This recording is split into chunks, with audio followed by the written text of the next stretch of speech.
Okay, so is my voice audible to you? Yes, ma'am. Okay. So,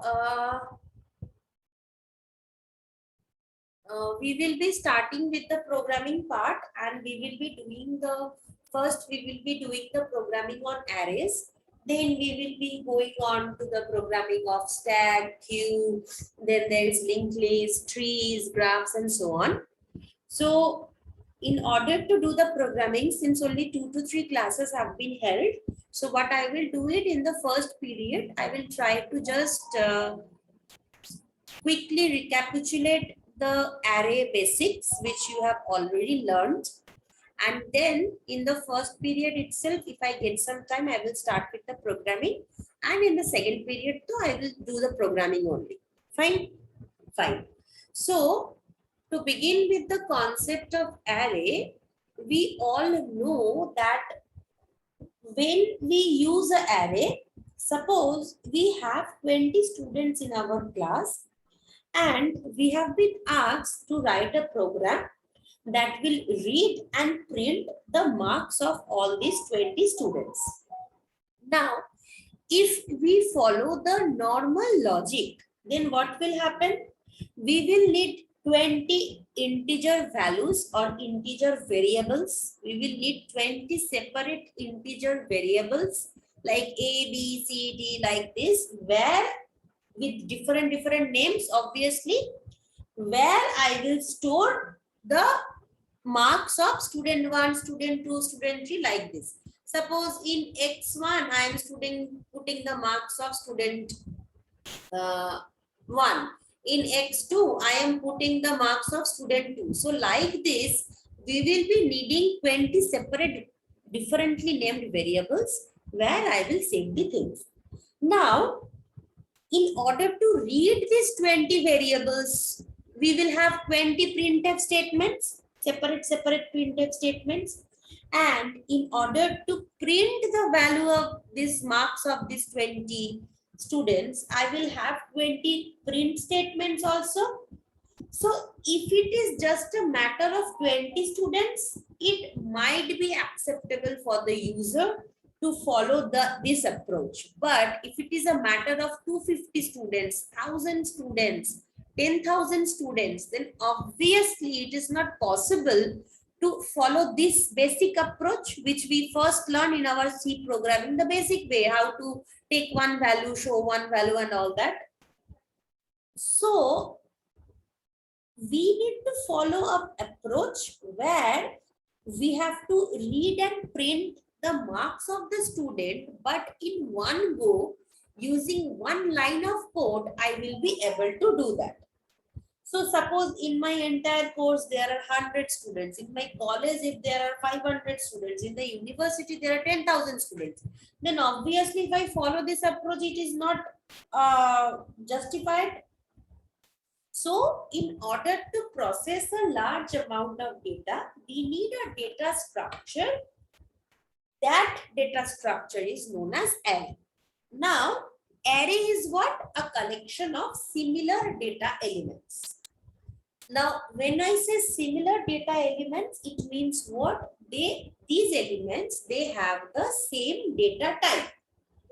And the elements are definitely stored in consecutive memory locations. When we declare array, we know that the elements will be stored in consecutive memory locations, and each and every element is referenced or is approached by an index or a subscript.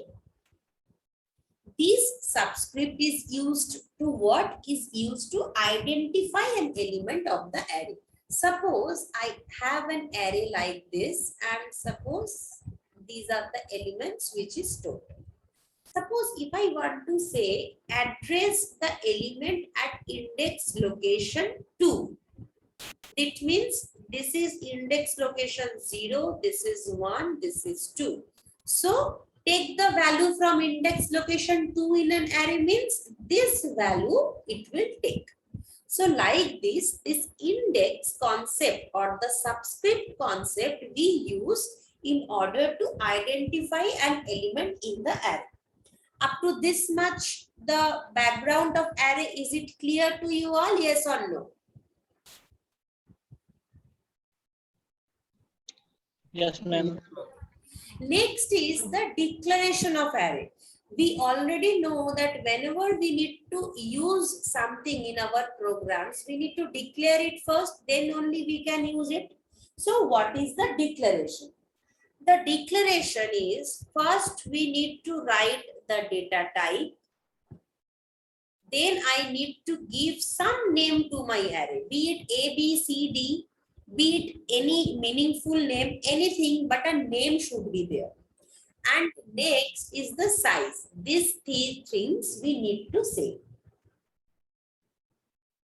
Suppose I am storing the marks of a student. So suppose since marks can be in decimal, I will define the data type to be float. Suppose I am giving the name of the array to be marks, so that generally we follow this type of naming pattern so that it is understandable to everyone that what work or what does this array will hold. By seeing this marks name, I can understand that this array will be dealing something relating to marks. So instead of marks, if I use A or B, then it is a bit difficult for me to understand, right? So for that reason, we try to give a name to the array according to the work the array will be performing. And suppose I am saying the size to be 20. Now what does this line mean? This line means that this is my array and this array will be handling all decimal type of elements, and the maximum number of values that can be stored in this array is 20. So up to 20 values you can store. You can store less than that also. Suppose you are out of the 20 memory locations, you are only using up to 10 memory locations, and the rest of the memory location will be automatically filled with 0 because it is unused. But whenever you define one size, it means above this size, it cannot go. That means you cannot store the value of 21 elements. Up to 20 elements only you can store. So whenever I will be declaring an array size, I need to be clear that before starting the program, I need to be clear that I want to run this program with maximum of how many elements, right? Okay. Now this data type, it can be anything. It can be int, float, double, char, any valid data type it can be there. And this size also, it can be any size, right? Maximum size. And this name also, it can be any name, right? So this is the declaration part, that how we declare an array. Now, how we access the elements of an array. Okay, fine. Just using this thing, let us hop to a small program, okay?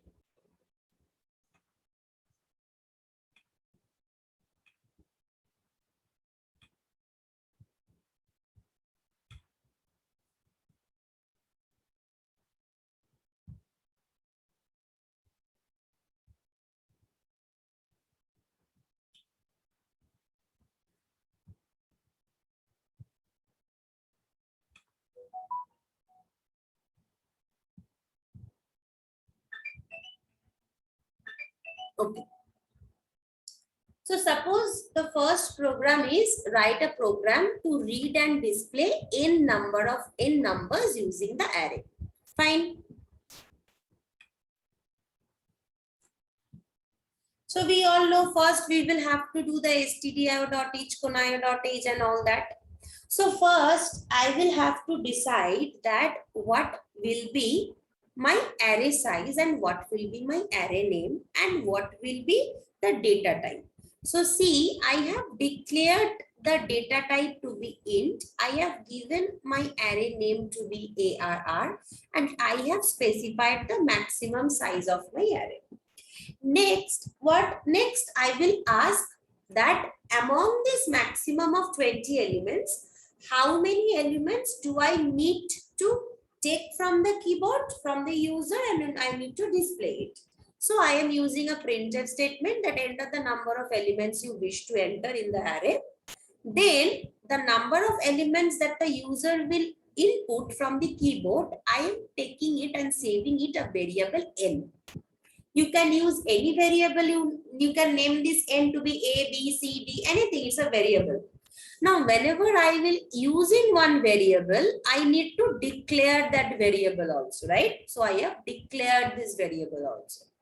Now, how do we access array elements for taking the values, for printing the values? We use a for loop. Now, it is not mandatory to use a for loop, but it is seen that for accessing, initializing, printing, for these all purposes, the for loop is the best suited for array.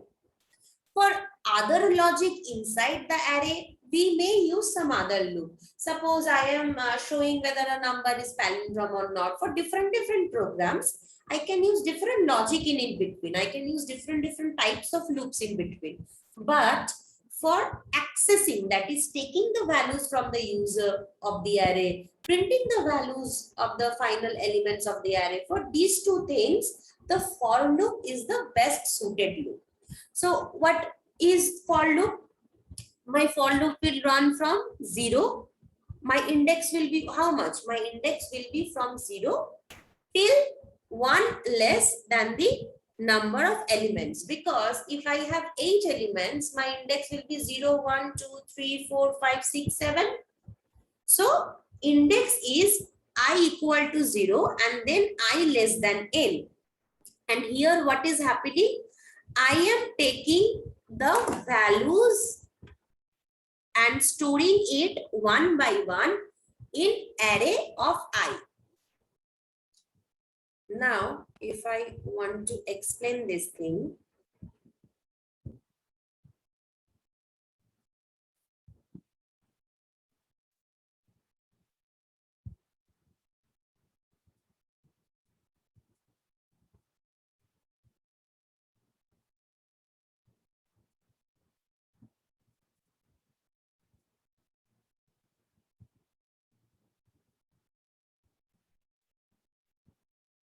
fine.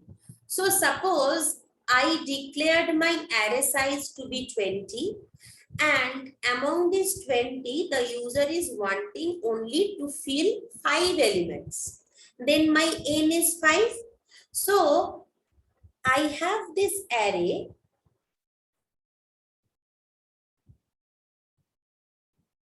So this array first location is ARR0, then it is ARR1, then it is 2, then it is 3. So like this is the locations, right? So first my I will start from index location 0. So first my I will point over here. Fine.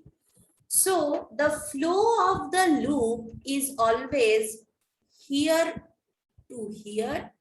1 minute. And here to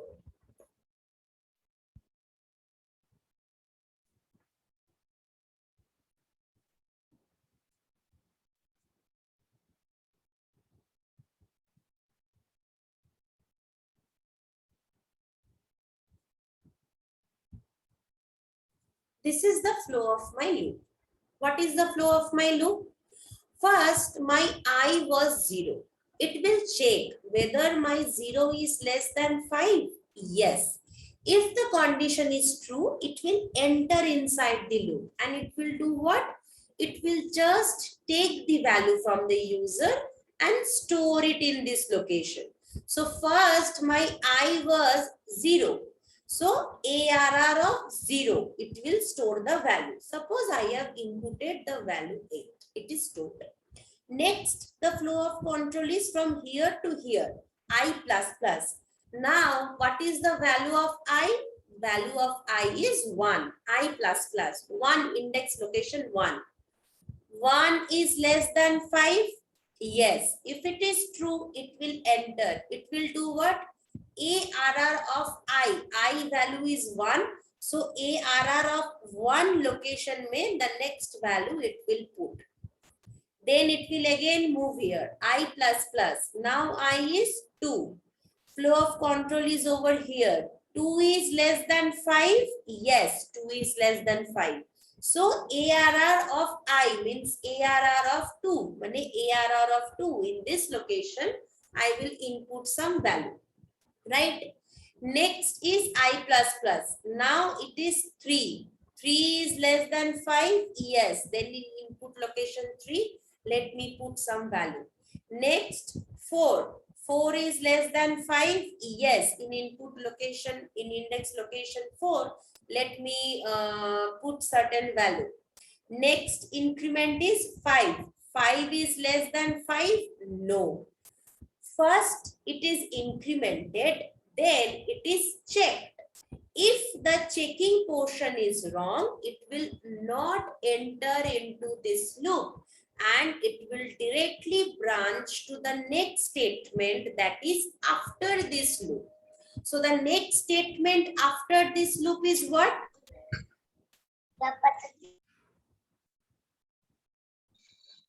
This portion? No, ma'am. Bolo. Ma'am, if you want to print the value in index number 5, then what will be the output? If I want to print the value in index number 5 only. Yes, ma'am.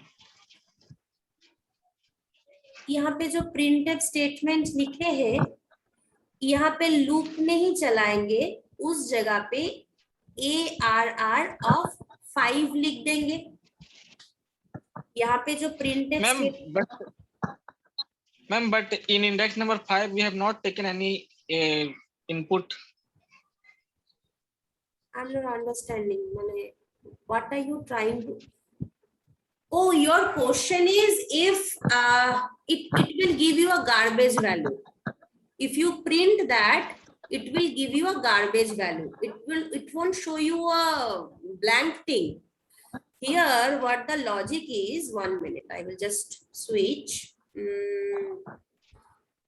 Yeah.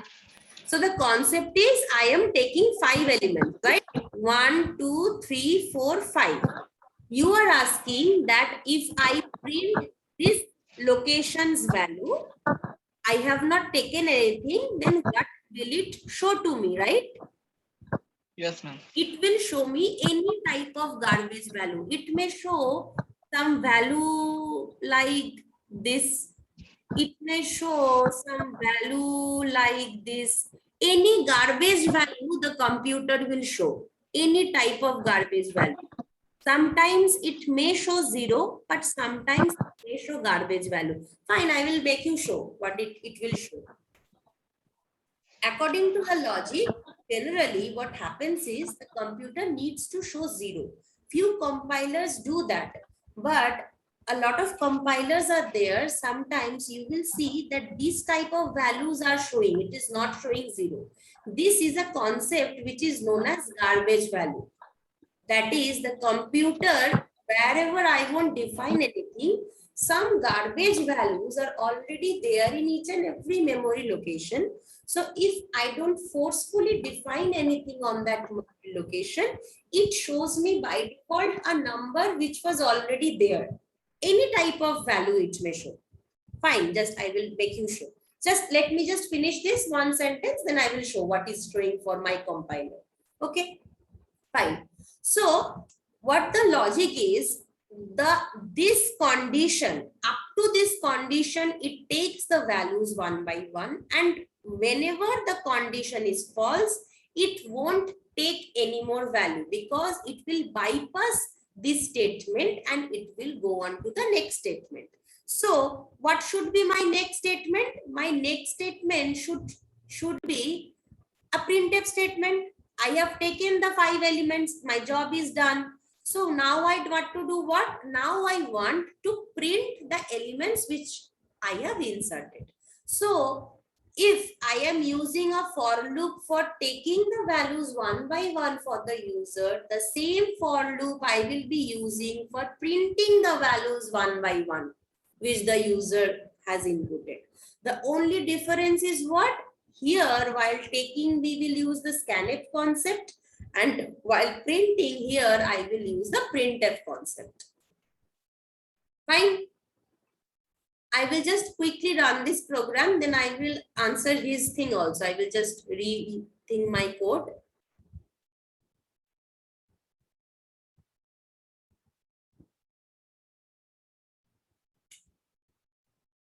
Okay, suppose I want telling that I need to enter 4 elements, and suppose 56, 8, 9 and 25. These are the elements. See, it is saying the inserted elements are 5, 6, 8 like this. Now, it is not giving me a space, right? So here what I can do is I can apply a space over here.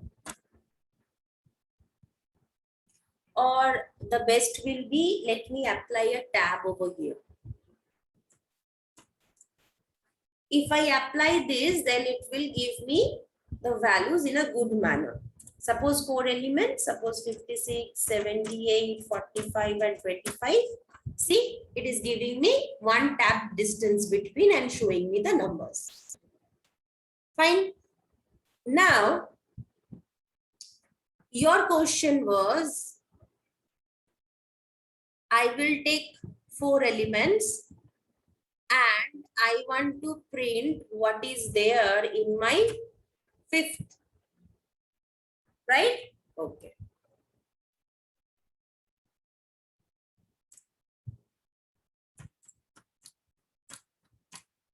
See?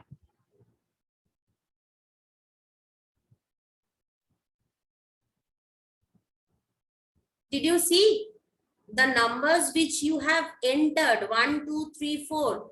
It is not showing like that. Did you see this? Yes, ma'am. Why is it not showing? It has used this garbage value. This will happen. If you want to print something which is you have not entered, this type of garbage value will happen. But actually in theory, what did you learn? You learned that the places which are not filled, they are padded with zeros. But you are saying that 0 is not printed.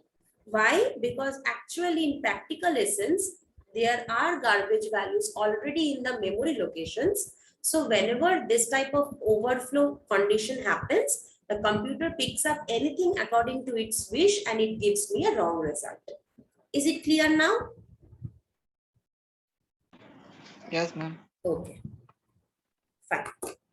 So this was like how simplest read and display n numbers using the concept of array. Now, if I ask you that write a program to find the mean of n numbers using the concept of array.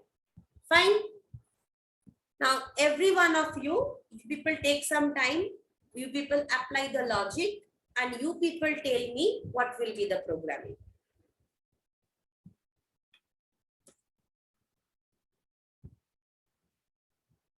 I will ask you to share your page or something.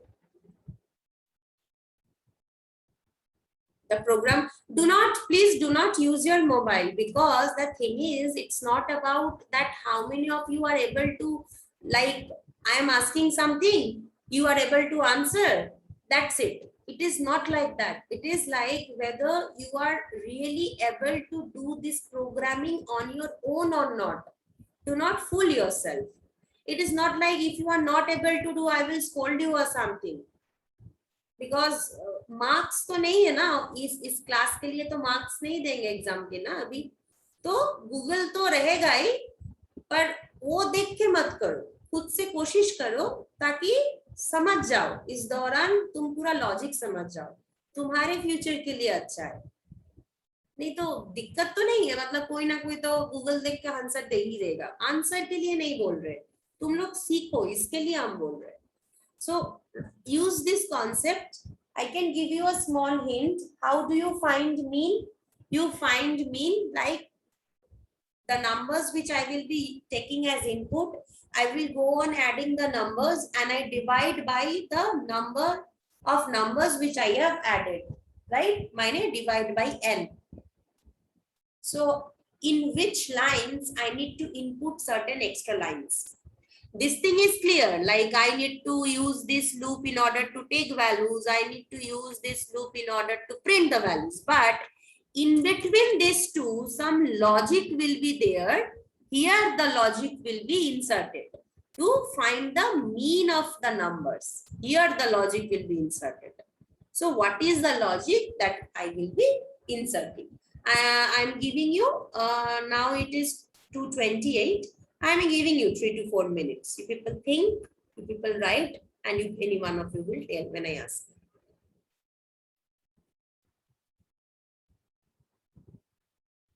Is the question clear to you?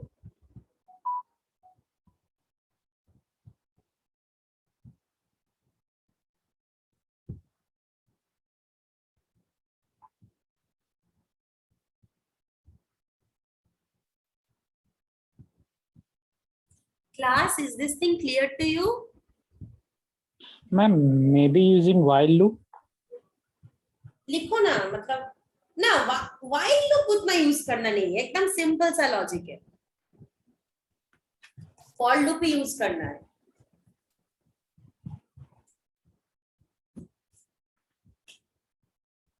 for loop he use करना है.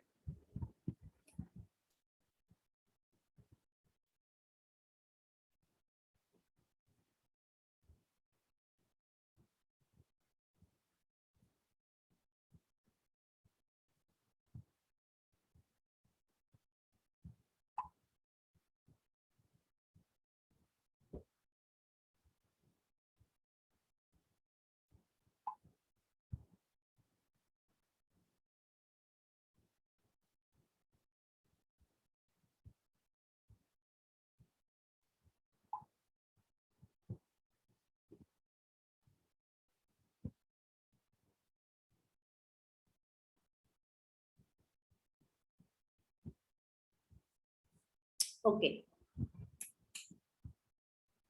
First, I will try to 1 minute. I will try to make you understand in theory. Then maybe you will be able to apply that in practical. Okay. What is happening? You are using a for loop and suppose you are inputting some elements, right? Suppose 5 elements. 1, 2, 3, 4, 5. Fine. सम होता कैसा है? इसको और इसको जो add किए उसके साथ इसका ऐड करेंगे, उस रिजल्ट के साथ इसका ऐड करेंगे, उस रिजल्ट के साथ इसका ऐड करेंगे. यस और no? Yes, ma'am. Then suppose I am taking a sum variable where I will be finally saving the result. Now, if I use a for loop, the simple for loop which I have learned, if I use a for loop and there, if I do, suppose initially in the sum, I am declaring it to be 0, so that we know that if I add anything with 0, it will give me the final result. So suppose for index location 0, I am doing what? I am doing sum plus ARR of I. What is the value of I for first step? 0. 0. Then what is the value of ARR of I for first step? 0. 1, ma'am. Ah, Sorry, ma'am. 1. 1. And what is the value of sum for the first step? 0. So 0 plus 1 is giving me 1, right? So what I will do is this entire result, I won't take in any some other variable. I will save it in same variable. Now I started with sum to be 0. Now my updated sum is 1. अभी I 0 से लेके 1 होगा. अभी मेरा सम में क्या है value?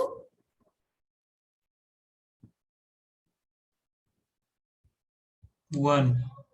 अभी ARR ऑफ I में वैल्यू क्या है? 2. सो फाइनल रिजल्ट क्या हुआ? 3. 3. This 3 will be updated here. Yes. Next my I is increased to 2. अभी 2. मेरा सम क्या है? 3 plus ARR of 2 में क्या है मेरा? 3. This 6 will be updated over here. अभी मेरा I क्या हुआ? 3. Sum plus ARR of 3 में क्या है? 4. This will be updated over here. अभी मेरा ARR of 4. अभी मेरा क्या है मेरे पास? 5. 15. 15. This will be updated over here. अभी है 5 जो मेरा कंडीशन फॉल्स कर रहा है, मतलब मेरा काम हो गया. अभी यहाँ पे जाके हम प्रिंट कराएंगे किसको? सम को, क्योंकि सम वेरिएबल में ही तो तुम्हारा देखो एक के बाद एक सारा चीज ऐड होते गया और फाइनल रिजल्ट भी सेव्ड हो गया. हर एक आई जब इंक्रीमेंट हो रहा है उसके बाद एक बार ये एडिशन करके अपडेटेड आई का एडिशन और अपडेटेड सम का एडिशन लेके सम मेरा अपडेट होते जा रहे हैं. तो अभी लास्ट वाला जो सम में मेरा फाइनल आंसर है वो अपडेट होके सेव हो गया. तो मेरा क्या बस काम है? परसेंटेज डी यूज करके हमको बस सम वेरिएबल को प्रिंट कराना है बस. अब तुम देखो 2 plus 1 3, 3 plus 6, 6 plus 4 10, 15 हो गया ना मेरा. अभी ये कितना हुआ? ये बस हुआ मेरा सम. अभी इस सम में जो addition of all the elements है इसको हमको डिवाइड करना है ना? पर वो डिवीजन मेरा लूप में नहीं जाएगा, मेरा सम लूप में जाने का था, क्योंकि पहले इसको लेंगे फिर इसके साथ इसको लेंगे, इस दोनों के साथ जो अपडेटेड हुआ इसको लेंगे, इधर तक जो अपडेट हुआ उसको लेंगे, इधर तक जो अपडेट हुआ उसके साथ इसके लेंगे. सो इसके लिए मेरा लूप मैंडेटरी है. पर once I get the final sum value, what is my next step? My next step is to find the mean. That is, my final addition will be divided by the number of elements I have. So this is my addition final value in this variable divided by number of variables I am working it is n. So suppose I am saving it in another variable, mean. Fine. Now what will be my word? My word will be only to print the mean. So I will just use a printf statement and there I will print the mean variable. Is it clear? Is the concept clear? Yes, ma'am. Okay. I will just write the code, and in the meantime, those of you who are present in this class, you people just write your name in the chat box, okay? Now, this is where the logic needs to be revised, right? So, I will just use the for loop, the same for loop. And what did we do inside the for loop? We did this. And since I have used the sum variable, I need to declare the sum variable as well. Fine. And I need to initialize the sum variable to be 0. Because that will save me from adding anything. Anything if I add with 0, that thing will only give me the result. So it will give me a good result. So I am initializing sum to be 0. Fine. Now up to this, all my addition is done. My final summation of all the values which I am inputting is done. Now my work is what? My work is to print the value, right? So I am taking another variable. Here I will do one thing. Why this thing I am doing, I will make you understand.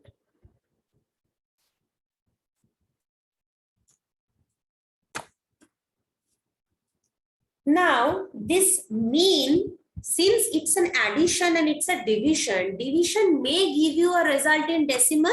So the mean variable I will be defining in float. It may give me a decimal value, may not also, but chances is there.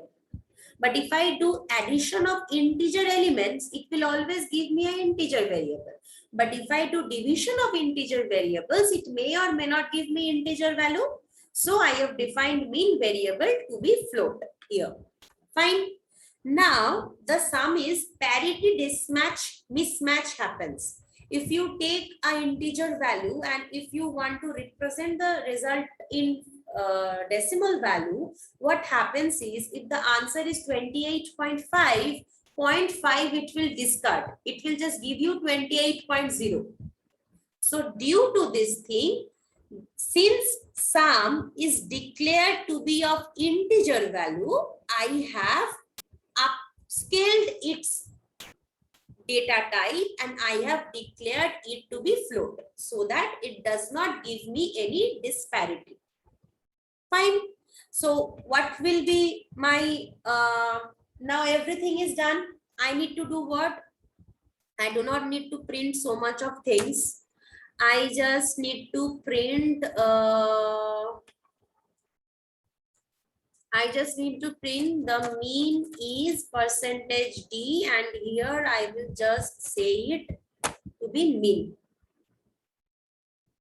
Variable mean. Right? And same I will like to print the sum also. The sum is %d, sum, the %f it will be because it's a float. Fine. So the sum was in integer. So the value I will take in integer and the float is in, the mean is in decimal. So I have declared it to be %f. Right? And suppose if I want to take 2 places after decimal, so I can declare it to be 0.2f. So what it will do, it will give me only 2 places